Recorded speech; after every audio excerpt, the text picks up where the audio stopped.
Ladies and gentlemen, boys and girls, welcome back to Basketball Conference, the ACC Football Podcast. My name is Joey Weaver. He is Mike McDaniel. Mike, the trumpets you hear celebrating our beloved New York Mets going back to the playoffs.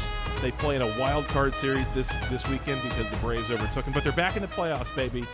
Go Mets. How are you doing? Man, it's a rough week to blow a 10.5 game lead. That's all I'll say about that. This week in particular, yeah. Most weeks, you can palate it a little bit more, but this one, whew. Yeah, not great for Mets fans, I'll tell you that. Yeah, so any Mets fans out there listening to this, I hope you enjoy watching the games this weekend as they take on the Cardinals. Cardinals? Who are they playing? The Padres. Yeah, it's late on Thursday, and I think it's fair to say, Mike, you and I barely slept all week, so things are going great. I've had a terrible week, but I'm in the new house, in the basement. I still don't have my desk here. I've had multiple moving issues. I am basically recording the way that I always do. I have my laptop on another computer chair right in front of me, but it works out fine, Joey. Works out fine. Hopefully everybody can hear me this time. It's not like the ASMR version of me. That's right. Yeah, I was going to say, I don't know if you watched John Oliver during the whole COVID times, but you kind of look like you're in the void that he was recording from. We've got a bright white background and nothing on it. Maybe a couple of lights. Yeah. It's my ceiling that you're seeing above me. The laptop's a little lower. It is what it is. There you go. Fair enough. There All we right. are. Mike, should we talk about Week 6? Yeah, dog's behind you. Yeah, that is probably the bigger one. I don't know why she's rummaging around in the cage. Weird times. Anyways, don't worry about it. We'll keep moving. Just tell Mike, the viewers, man. Mike, we got 7 games to preview here. 6 of them are ACC on ACC action. So let's start there. Let me pull my sheet up again. Here we go. At 8 o'clock on the ACC network, the Florida State Seminoles on the road in Raleigh taking on the number 14 NC State Wolfpack. Wolfpack, a 3-point favorite at home. Total is 50.5. Mike, 2 teams that both lost last week. NC State returns home. Florida State goes on the road. Does that matter to you? Well, here's the thing, right? Like, I think if you're kind of evaluating the 2 games separately, and I wasn't on the recap, so I'm going to sneak in some recap-related items in here. Just there you go. To make sure I get my say, Joey. I got to get my say. It's your show, too. And I thought 50-50, what do you know? NC State, I thought, played pretty well against Clemson, right? I think they kind of got out-talented in the second half. I think the offensive line kind of got overwhelmed. I thought Clemson's defense really got after NC State's offensive line in the second half. But I thought NC State, for like the totality of that football game, played pretty well, right? Mm-hmm. Florida State, I thought, offensively played okay. I thought defensively, they really had some issues against Wake's playmakers. And NC State, as far as like the explosiveness on offense, they don't have as explosive of an offense as Wake Forest. They simply don't. Like, I think on paper coming into the year, we all thought that NC State's offense would be an explosive unit. They really haven't been that way, right? Like, Devin Leary's been fine, but I don't think he's been as good as everybody anticipated that he would be. I think his receivers have definitely let him down. Like, going into like the Clemson game, I thought the receiving core, outside of Thayer, of course, played kind of poorly. Thayer played his ass off. Everyone else was messing around out there. Yeah, Thayer Tom's quite good, but everybody else, I thought, really kind of let Devin Leary down. But when I look at this game, NC State at home, 3-point favorite. This feels like this should be like an ABC game Saturday night. ACC Network. I mean, we love the ACC, Joey. Don't get me wrong, but I think this deserves a little bit of a bigger production. I think this is a big game this weekend, kind of under the radar a little bit. NC State, I think I like NC State at home here. Going to Raleigh is a tough place to go play a night game, and I think kind of when looking at the way NC State has been playing, and not that Florida State's been playing bad. I mean, I think you and I have both been on the Florida State bandwagon in terms of like their improvement, their growth. but they're not like quite there yet. You know what I mean? Like, I think the upside with NC State in 2022 is higher, and I think that when you couple kind of what NC State's able to do defensively in their front seven, especially your linebacking core, when you think about the pressure that I think they'll be able to put on Florida State's offensive line that has played better this year. I just like NC State in this spot a little bit more. I like the way they're playing. Not to say that Florida State can't like kind of springboard and continue to play well the rest of the year, but I think this is going to be kind of their second consecutive loss. 2 tough opponents in a row. I just think NC State's a better team here, Joey. So, 3-point favorite. I'll take NC State to actually win and cover here. I think this game stays inside a touchdown, though. It should be really competitive. You said the over-under was 51, 51.5? 50.5, yeah. 50.5. I mean, no opinion there. I mean, maybe under. I could see this being an under game. Defenses maybe play a little bit better, but yeah, I like NC State. I think if Florida State wants to stay competitive, it kind of has to be an under game considering how their defense played last week. If this thing gets kind of sideways from an offensive standpoint, can Florida State keep up? Jordan Travis has been good, but like around him, can they, continue to play the way that they have against a good NC State defense? I'm not sure that they can. So, give me NC State here. Close game, but I like them to cover. I'm with you. NC State in the under for me. I am very much nervous about NC State coming off of the loss to Clemson and just where that team is at emotionally, mentally.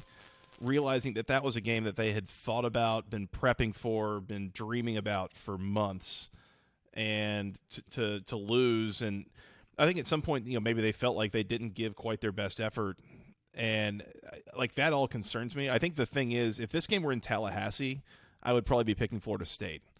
But the fact I think that they're going to play this in Raleigh and NC State's going to get the support of their home crowd, I think that probably makes a bit of a difference from them energy-wise and just engagement and everything like that. And like you said, I mean, Florida State still a little bit flawed. We saw that as they played the best team that they've played all year in Wake Forest. And yes, Wake is better than LSU, that's for sure. There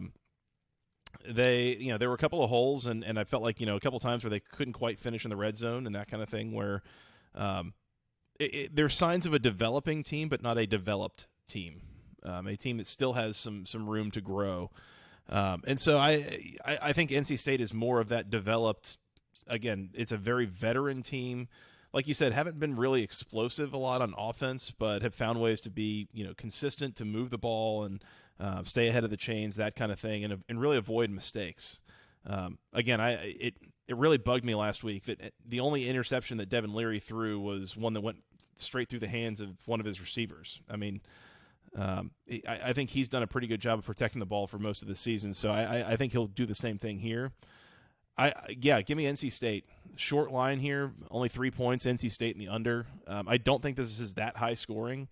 I think the types of games that NC State's going to want to play are going to be lower scoring kind of games. Their games right now, 3-1 to the under so far this season.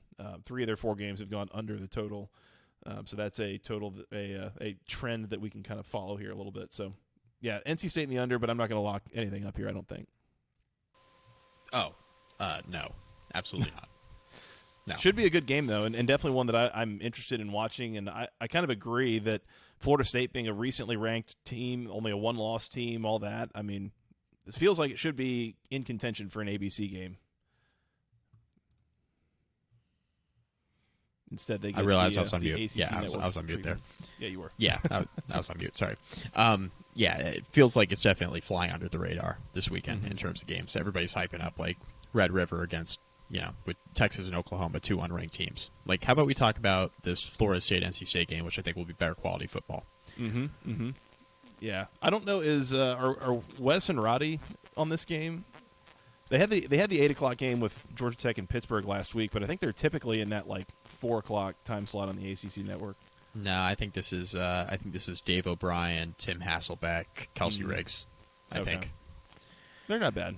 I'll take that. No. Yeah. No.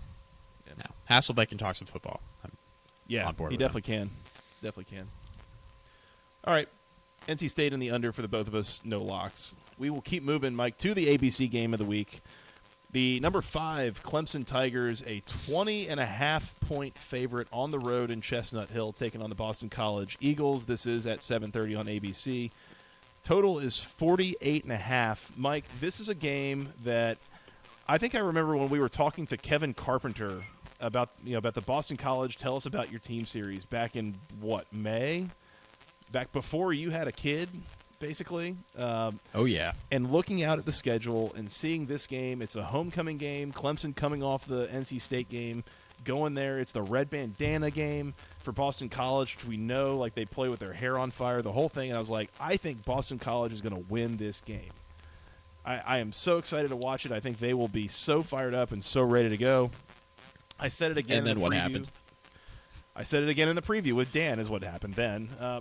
It's like I think they're going to win this game. I'm so excited to see how they play. And now they're a 3-touchdown underdog, and I'm not sure if that's enough for me to take Boston College. Yep. Nope. I'm on Clemson, buddy.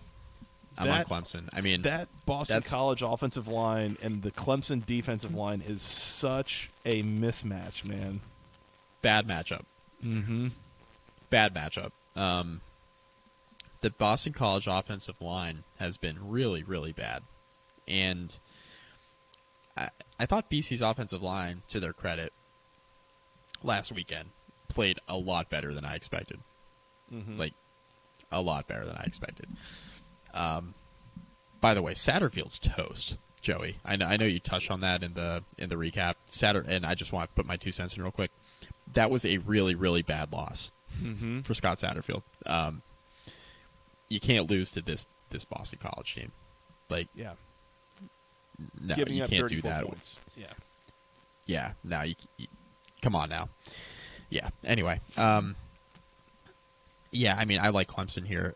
BC is up front, and that's the story of the game, in my opinion. Like, Boston College's offensive line against Clemson's defensive line is a gigantic mismatch. And when I was looking at this spread, I was like, man, 20.5, is that too low? And I think it is. Like, I think Clemson could win this game by, like, 24 to 28 points. And a lot of that has to do with their defense and kind of the mismatch with the offensive line of Boston College, but a lot of it, too, has to do with the fact that, like, Boston College's defense hasn't been great this year. They've been, like, okay relative to how poorly their offense has played, but they haven't been great. And I think Clemson's finding their stride a little bit offensively. You mentioned this on the recap as well with kind of how DJU's been playing and kind of how they've kind of found their identity with, like, a power running game with him at quarterback, and it's really opening up the passing game. They've certainly been better around him this year than they were a year ago, and I think he's definitely improved as well. And I think expectations-wise, just having DJ kind of be maybe like in the Taj Boyd mold versus like the Trevor Lawrence, Deshaun Watson mold, I think we kind of evaluate him through that prism. He's still a very good player. Like, I'm not sure that, you and I were talking Kate Klubnik with Cam, doing the week 1 recap. I think that ship has sailed for a little while, Joey. I think we're probably going to see DJU for the foreseeable future. I think that offense is continuing to improve, and I think they take another step forward this week against a pretty mediocre Boston College defense. So I like Clemson to win. I like Clemson to cover, and 48.5. I'm going to go over only because I think Clemson is going to score 35 to 38 points in this game. Do I think Boston College can score like 10 to 14? If they can, I think the over will get there, right? If it's like 38 to 10, that would be a half point under, right? So maybe think 38-14. This game goes over, and I think 38 to 14 is a score I could see them getting to. Maybe a couple garbage time scores, who knows? So yeah. give me Clemson and actually the over in this game, Joey. Yeah. There's definitely a piece of me that I like the under here. And the reason that I like the under is, again, this is a really bad matchup for Boston College's offensive flaws, basically. And I do think Clemson's going to be able to move the ball. The reason I like the under is this is a spot, especially I think with being the Red Bandana Game and realizing, you're honoring the life and legacy of Wells Crowther, who saved, what was it, like 15, 17, 20 lives in the September 11th attacks. Like, all that kind of thing. I don't think Dabo is going to try to run it up here. I don't think there's a need for that. I think they could easily get to like 31 points and just coast. 31, maybe 38 points, something like that. But I don't think Clemson scores 40 here. I think they will let off the gas before they get there.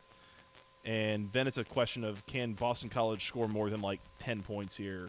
And I mean, I think you show a little bit of mercy with what you do with your offense. I don't know that you do that with your defense as much. I was going to say, well, you're kind of coming to the same conclusion I am. Where like, I'm not sure Clemson scores 40. Can Boston College get to 14? I don't think so, man. If they can, this goes over. Yeah. Like, I think you're going to be right. I mean, I really think 48.5 is a good line, I guess is what I'm telling you. And I think that, we're going to be within 5 to 7 points of the total. So yeah, one way either or the direction. Other. Yeah. So I don't think this is like a way over, way under lock it either way. So I think that's kind of going to be the swing. Can BC's offense score twice, like 2 touchdowns? Sure. And the answer's probably no. But if they can, I think it goes over. Yeah. Well, and that's what I was going to say. I think Clemson wins this probably like 31-10, something like that, which would be a half-point cover. I mean, it's like 20.5 becomes a lot when you only score in the 30s, Yeah. So I'll take Clemson. I'll take the under. I started this preview thinking I was pretty gung-ho going to lock up the under, but you make a good point that all it takes is Boston College scoring like 2 touchdowns, and that probably busts. So I'll just leave this alone. And I understand that's a lot. Well, and I understand it's a lot to ask of Boston College for them to score 2 touchdowns against Clemson, but they scored against Louisville. Not that Louisville and Clemson are the same defense, but I mean, they showed some signs of life offensively last week. Again, though, I think this is a really bad matchup this week. Different defense, different set of circumstances. They are at home, so maybe they conjure up a little bit of magic and get in the end zone a couple times. But yeah, I'm thinking like 38-14. I was going to say, a couple of like broken plays to Zay Flowers or something is like all they would really need. Right. And Flowers is a guy, by the way, who Clemson is probably going to have to like double cover on defense because he was sick last week. As good as you think Clemson's defense is, or whatever, I mean, Zay Flowers is going to be playing on Sundays. Like he can He's go with these guys. Yeah, no, he can absolutely go. He'd be playing significant snaps on Clemson's offense. I mean, he can fly. He'd be. I mean, they've had some guys who have stepped up this year in the receiver room, but I think Zay Flowers would be probably option 1 or 1A in Clemson's offense right now. So he's electric, flat out electric. Is there a chance, Mike, on a scale from 0% to 100%, that this game goes a little sideways for Clemson and it's like a 1-score game in the fourth quarter? What's your percentage chance of that happening? 15%. I mean, this is I think any other time, Joey, like a Boston College team that was kind of like the team we expected them to be coming into the year, maybe like on paper 7-8 win range, where like Clemson's clearly the better team. Maybe they're like a 2-score favorite instead of a 3-score favorite. We're like, okay, what are you doing, Clemson? Like, you're clearly the better team, but not this version of Boston College. I can't see that happening. Yeah. I can't see it. I do wonder a little bit, too, about Clemson. I mean, kind of a double body blow thing. The last 2 weeks, you went to overtime against Wake Forest, played that game for a full 60 minutes plus. Then you go home, you get a physical 60-minute game against NC State. And now to go on the road to Boston College and go into that Hornets' nest, that crowd will be fired up for this game for all sorts of reasons. So I don't think it would be the most shocking thing of the weekend if it's like 20-14 Clemson at some point in the fourth quarter. Like, I think that's on the table. I could definitely see it. Like, it would not be the first time this has happened or something like that. Right. Like, it wouldn't be the first time that we've seen that happen to Clemson. So no, definitely would not be. I would not be shocked to see it. I'd be a little surprised, though, I think, given the state of the two teams right now. Yeah. Yep. Fair enough. All right. Clemson for both of us, under for me, over for you, Mike. Let's keep moving. 4 o'clock on ESPN2. The North Carolina Tar Heels on the road in Coral Gables taking on the Miami Hurricanes. I've never figured out what the proper town is. There's not Miami. It's not South Beach. It's not actually Coral Gables. I think it's like Miami Gardens is where the stadium is. Miami Gardens. That's right. Hard Rock Stadium. But the campus is in Coral Gables. Must suck to not have an on-campus stadium. I wouldn't know what that's like. That's not a real college football school. That's what I'll say about that. North Carolina is a 3.5-point underdog against Miami in this game. Total is 66. Mike, why is Miami favored here? Does someone know something that I don't? I mean, Carolina's defense hasn't been very good, and at the same time, like, Miami just got housed by Middle Tennessee State 2 weeks ago, and man, they're just not, like, Miami's not very good, are they? I mean, what's Miami doing on offense? I think we've heard that Tyler Van Dyke is still the starter, but why? Like, Jake Garcia looked quite a bit better when he came in towards the end of that Middle Tennessee State game. I don't know what's going on down there in South Beach. Coral Gables, Miami Gardens right now. I misfired on my Tyler Van Dyke is, like, really freaking good take. I think I misfired on that. I think that might have been a little premature. I'm still not totally convinced that this is a Tyler Van Dyke issue. As much as it is maybe like, the receiver configuration, he doesn't have a guy over the top like Charleston Rambo. Dude, you can just like sit here and listen to this and see the sleep deprivation. Like, brains are like short circuiting here a little bit. He doesn't have a Rambo. He lost Restrepo as kind of his security blanket earlier this year to injury. Yeah, that's a big loss.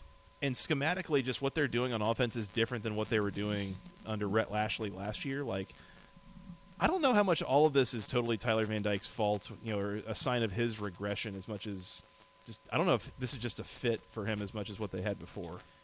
Is Van Dyke on this roster next year? Probably not. No, he's transferred. Yeah. I think at some point they're going to switch to Jake Garcia as quarterback. Yep. No. Okay. Well, I agree. I was hoping we would disagree there, but I don't know why I thought we would. I mean, then again, last year, the first couple games, I felt like Van Dyke didn't look good, but then by the end of the season, it was like, oh, this guy's special. Yeah. He had it figured out. So maybe as the season goes on, but probably not, though. Yeah, probably not. Give me North Carolina. Does Miami want to get this game into a shootout? They definitely don't, right? I don't think so. I mean, if I'm trying to rank the things in this game, offense, defense, North Carolina, Miami, like the best thing in this game is North Carolina's offense. Yes. Is the second best thing Miami's defense that gave up? I mean, like 69 points to Middle Tennessee State? Yes, I think so. I mean, would you rather have Miami's defense or Miami's offense right now? I guess the defense. I mean, who's playing quarterback? Is that the question? Yeah, probably. But also, like, are we putting too much stock into Jake Garcia's performance down multiple scores against Middle Tennessee State's defense? I think Mario Cristobal said he's still the backup. Like, I don't know. At least I could say Miami's defense held Texas A&M to 17 points. On the other hand, you could also say they gave up 17 points to Texas A&M's offense, which I was going to say. I think Texas A&M's offense held Texas A&M to 17 points. Yeah, like Jimbo Fisher held them to 17 points. Yeah. Jimbo's going to be in some hot water because Max Johnson just broke his hand. So they're back to Haynes King at quarterback, which didn't go well the first couple games. Well, he came back in last week through like 2 or 3 interceptions off the bench. So that's going to go swell for them against Alabama. Yeah, man, I don't know. Give me Carolina. I can't figure it out why they're not favored. It feels clear, like, again, if there's only like one definitively good unit in this game, and it's Carolina's offense. Like, right. That just in and of itself tells me that they're probably the better team. I realize completely how garbage North Carolina's defense has been. Like, they can barely stop anything, but they can stop Virginia Tech. Yeah, well, and it's not like Miami's offense has really, like, hit its stride. So, Yeah, I don't know what to make it. I don't know what to make of this game. I'm just very confused by this line, and this is one of the ones where I feel like an amateur would just go head first and just dive in on Carolina to cover maybe money line, like all that stuff. But it's almost like it's a thing where like Vegas knows something. It's just a spooky line to me. Yeah, that's why I'm probably not going to bet it. Probably going to stay off this one. But I am going to workshop my take of Drake May is better than Sam Howell. Oh, I don't think that takes all that much workshopping at this point. Beautiful. Okay, well, I'm there. I think he's much better than Sam Howell. Sustained. He's a better fit as a freshman. Not that Sam Howell had a phenomenal freshman year, by the way. He played during a COVID year, so like gotta take that into account. But like Drake May looks better as a freshman than Sam Howell did last year as a junior. Yeah, I think that's fair. This offense looks much better, and a big reason why is their quarterback plays better. Mm-hmm. So, yeah, I mean, give me Drake May and Carolina here. Yep, I agree. I'll take over 66.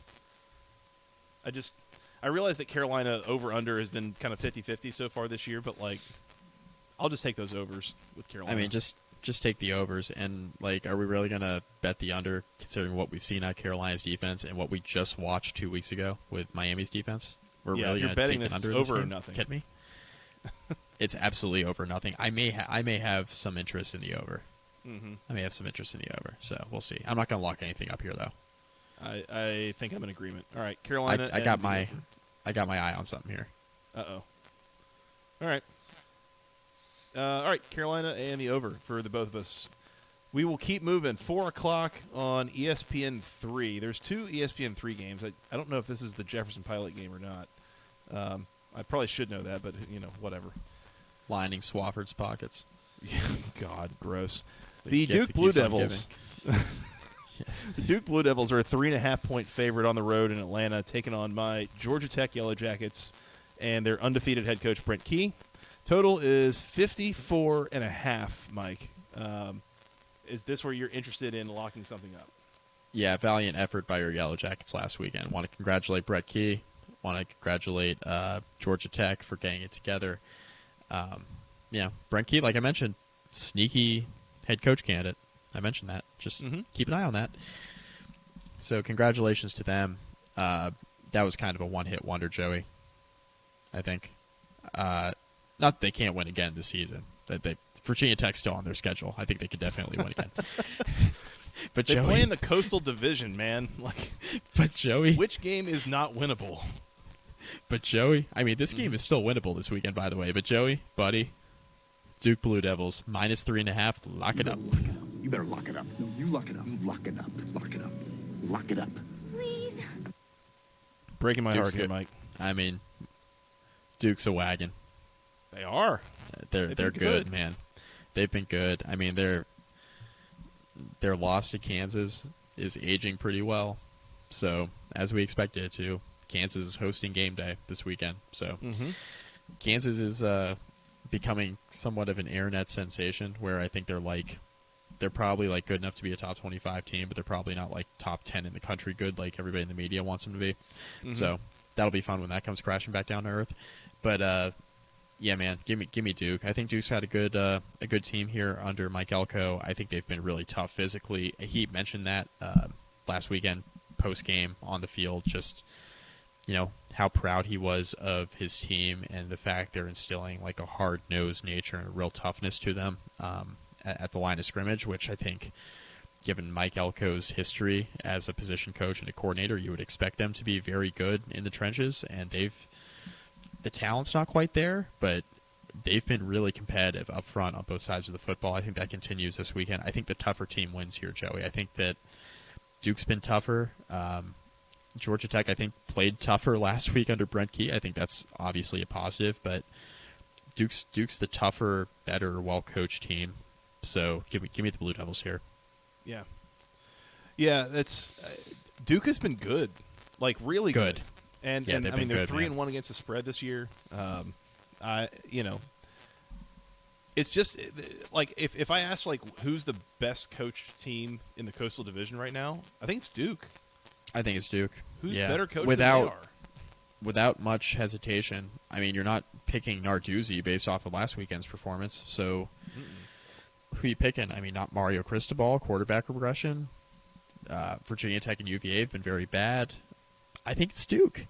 Yeah. I'm going to look at this up, too, and I don't have this in front of me, but as far as, like, turnover margin, they're +8 in turnovers. They've only turned it over twice so far in 5 games, really. Yeah, they had an interception against Northwestern and one against NC-A&T. Otherwise, against Temple, Kansas, and Virginia, they have not turned the ball over. They have been +5 in those games, and they were +3 in the other 2 where they did turn it over. So that's a team that is going to take care of the ball. They are not going to make mistakes. They're not going to beat themselves. I mentioned, going into last week's game that Georgia Tech has always had problems with Pittsburgh because Pittsburgh's a physical team. They're going to, mash you on the line of scrimmage, and I think Georgia Tech just had a way of just kind of folding up shop and just they just couldn't handle that level of physicality. And it was like, I think Brent Key would improve that, but I don't think he can do that all in like 1 week, basically. And I think what you saw on Saturday was a more physical version of Georgia Tech, but not, drastically so. I think it was more maybe just mental, like I want to play for my head coach kind of thing. Mike,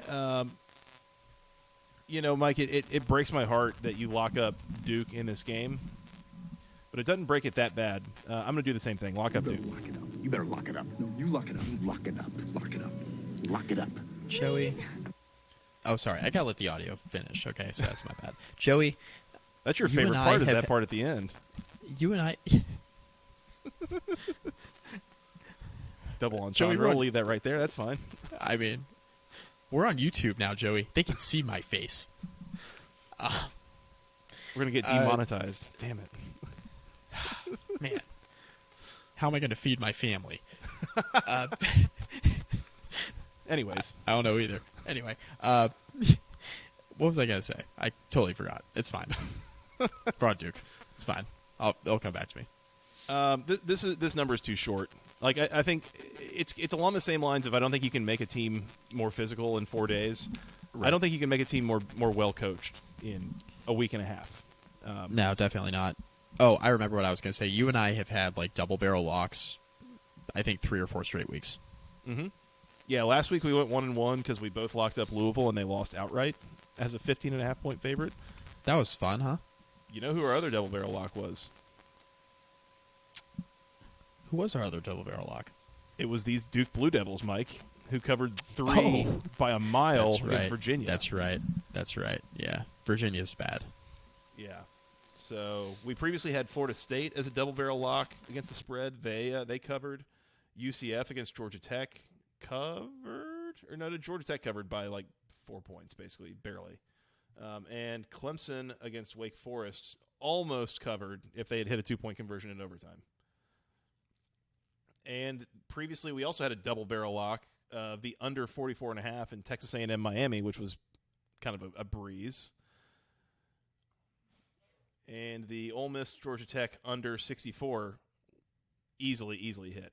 And finally, the Duke Northwestern under hit. That was a double barrel lock. So yeah, so we're doing pretty well in these double barrels, man. Like if we're saying it, that's a good little stat to track. Is I think almost most of these are hitting. So for what that's worth, yeah. I think anything inside of a touchdown, I would take Duke. I think Duke wins this game. I'll take the over 54.5. Duke is a little bit sketchy on defense at times. I think Georgia Tech's offense still not that well coached. They are going to stall out and turn it over and have issues. Like I said, Jeff Sims. By the way, this is something I didn't mention on the recap, but Jeff Sims in that Pittsburgh game, I meant to mention this, threw at least 5, if not 6 passes in that game, many of them in the first half, that should have been intercepted. And I mean, like, hit Pitt defenders in both hands. Like 2 or 3 of them could have been touchdowns for Pitt if they had just held on to the ball. And luckily for Jeff Sims and Georgia Tech, they didn't hold on to any of them. So Georgia Tech had no turnovers, probably should have had like 3 at least. But in any case, yeah, good turnover luck for Georgia Tech. I do think that they'll be able to score some points on Duke, but I think over the course of 60 minutes, Duke wins this game by at least 7 to 10 points. So, I'll lock up Duke, but I do think it gets a little bit pointsy, so give me over 54.5 as well.